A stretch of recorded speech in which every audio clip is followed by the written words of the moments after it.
Halo teman-teman semua, kita pasti pernah punya pengalaman dalam hidup kita di mana kita pernah mengambil suatu keputusan yang menurut orang keputusan kita itu terlalu berani sehingga ada konsekuensi orang lain itu akan tidak suka terhadap kita. Seperti kita tidak melanjutkan sekolah ketika kita sudah lulus SMA atau memutuskan untuk meninggalkan pekerjaan kita untuk mengikuti atau mengejar passion kita yang mungkin secara finansial itu belum terjamin, atau membangun bisnis dengan modal yang nekat dan pengalaman yang seadanya saja.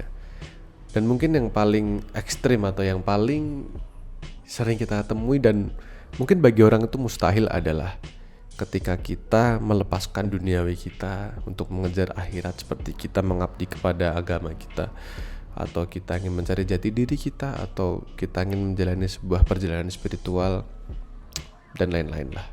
Tidak ada hal yang salah dengan itu semua teman-teman, tetapi ada hal yang pasti muncul di kepala kita, yaitu banyaknya omongan orang yang katanya menyayangkan keputusan yang sudah kita ambil, karena menurut mereka kita mencapai di titik dimana yang menurut mereka itu kita sukses, menurut mereka kita sudah punya jabatan yang settle, atau kita punya sesuatu yang mungkin bagi mereka itu sudah dicapai, itu nggak mudah gitu.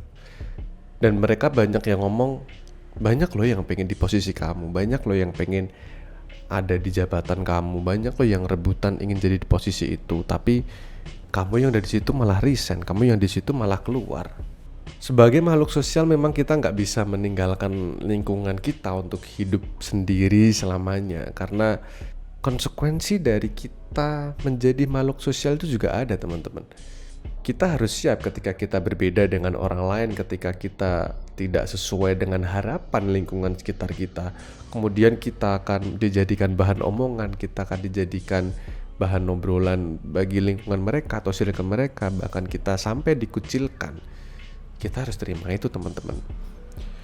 Dan pasti teman-teman semua juga pernah mengalami itu, aku yakin teman-teman. Karena bagi orang lain perbedaan itu aneh. Kita dituntut untuk selalu menuruti standar sosial yang sudah mereka buat, sehingga ketika kita mengambil keputusan yang berbeda, kita dicap aneh, kita dicap berani untuk melawan, kita dicap tidak taat, atau bahkan kita dicap tidak patuh. Tetapi jika kita sudah dianggap sesuai dan mampu dengan apa yang lingkungan kita inginkan, walaupun biasa-biasa saja, kita juga pasti akan dicap sebagai orang yang sukses atau orang yang berhasil. Padahal hidup kan tidak seperti itu teman-teman. Kita adalah manusia yang dilahirkan berbeda-beda, memiliki bakat yang berbeda-beda. Kita lahir dan besar di zaman dan generasi yang berbeda dari generasi di atas kita atau generasi di bawah kita. Jadi kita adalah produk dari generasi kita dan produk dari zaman kita sendiri. Dan setiap generasi dan setiap zaman pasti punya perjalanan zamannya sendiri.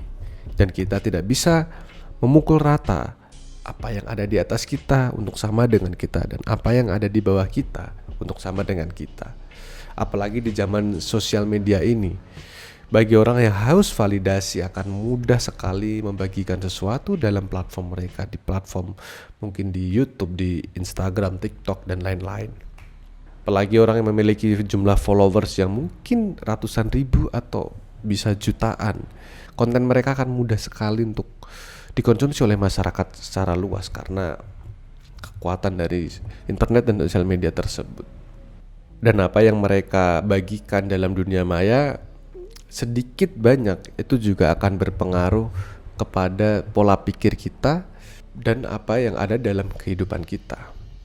Contoh, kita melihat YouTube, kita melihat YouTuber favorit kita, mungkin kita lihat mereka jalan-jalan buat konten, mereka hanya buat konten ngobrol dan podcast dengan orang-orang tertentu, mereka kemudian upload dan mereka dapat duit dari YouTube, mereka dapat duit dari AdSense mereka. Kemudian kita pengen. Belum lagi ketika kita melihat selebgram atau tiktokers yang hidup hanya untuk posting, review, endorse buat video, mungkin prank dan lain-lainnya, mereka bisa dapat duit dari itu. Kemudian kita ingin menjadi seperti mereka, bisa-bisa saja. Tapi kita tidak tahu susahnya apa yang mereka jalani. Kita tidak akan pernah tahu prosesnya dari dia juga punya 0 followers sehingga dia punya ratusan sampai jutaan followers sampai sekarang. Kita nggak akan pernah tahu prosesnya seperti apa. Tidak salah juga ketika kalian ingin menjadi seperti mereka dan atau ingin menjadi seseorang yang ingin kalian impikan. Tetapi ada hal yang teman-teman harus ingat, bahwasanya teman-teman siap tidak dengan proses berat yang dimana kalian jika ingin jadi YouTuber misalnya, kalian dari 0 subscriber, kalian terus buat video kalian pertama, 2 kali, 3 kali pasti tidak ada yang nonton. Tetapi apa kalian bisa konsisten, kemudian kalian buat video terus ketika nggak ada yang nonton, nggak ada yang like dan komen? Atau kalian yang pengen jadi pengusaha atau pebisnis, siap tidak jika kalian usahanya sepi?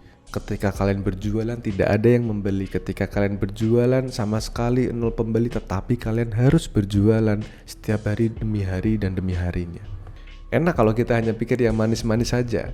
Kita pikir kita bakal sukses, usahaku akan lancar, subscriberku akan jutaan, video banyak yang nonton dan akhirnya aku terkenal.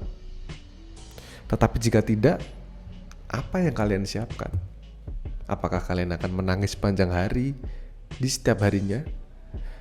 Atau kalian akan menyalahkan keadaan kalian? Atau bahkan kalian akan menyalahkan Tuhan dan berkata bahwa Tuhan tidak adil. Masa si A, si B, dan si C diberikan seperti ini sedangkan aku yang sudah berusaha kemudian engkau tidak mengabulkan apa yang aku minta. Bukan itu semua teman-teman. Tetapi ketika kita mengambil sebuah keputusan, yang harus kita pikirkan adalah selain manisnya juga pahitnya teman-teman. Ketika kita mikir sukses, kita juga harus mikir ketika kita tidak sukses. Ketika kita mendaftar ke universitas ternama yang kita impikan, kita mikir kita bakal keterima. Kita juga harus mikir kalau kita tidak diterima, kita mau kemana? Kalau kita mendaftar PNS misal, ketika kita diterima, oke, aku akan jadi PNS.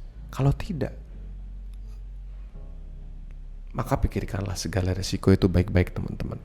Tapi baik dan positifnya teman-teman, ketika kita berani memilih dan mengambil keputusan yang mungkin orang lain kita dikatakan terlalu berani tadi, saya percaya bahwa teman-teman semua ingin berubah. Teman-teman semua ingin menjadi lebih baik ke depannya. Teman-teman ingin keluar dari zona nyaman teman-teman semua. Karena saya percaya bahwa tidak ada pilihan yang salah dalam hidup ini. Apa yang kita jalani, apa yang kita pilih, pasti akan ada konsekuensinya. Setiap pilihan yang kita pilih, pasti ada resikonya. Selebihnya hanya teman-teman sendiri yang tahu kapasitas dan cara bagaimana teman-teman untuk berkembang lebih baik dan untuk lebih baik ke depannya. Aku berharap teman-teman selalu sukses ke depannya dan bisa membanggakan diri kalian sendiri, orang tua, keluarga, dan orang-orang lingkungan sekitar kalian. Terutama banggakan diri kalian sendiri. Oke, mungkin itu saja teman-teman. Semoga kita dari gelap menuju terang. Bye-bye.